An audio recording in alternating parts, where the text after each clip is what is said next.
করেছে। তো আজকে দাঁড়িপাল্লা হলো জান্নাতের প্রতীক, বেহেশতে যাওয়ার রাস্তা। তা যখন ধানের শীষ নিয়ে নির্বাচন করছে তখন কি তারা জাহান্নামের পথে ছিল? হ্যাঁ, তাদের সাইদি সাহেব কি জাহান্নামের পথে ছিল?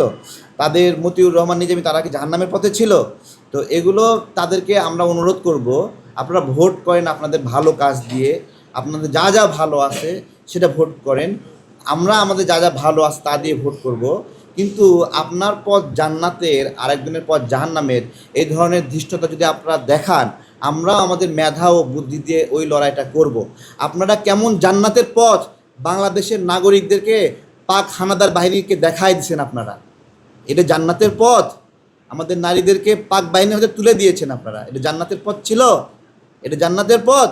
দেশের জন্য যুদ্ধ করছে মুক্তিযোদ্ধারা, তাদের পরিবারকে আপনারা বিপদে ফেলেছেন, এটা জান্নাতের পথ? যে দেশপ্রেমিক না, সে ইমানদার না, আপনারা দেশের বিরুদ্ধে অবস্থান নিয়েছেন, আপনারা কেমন ইমানদার বলেন?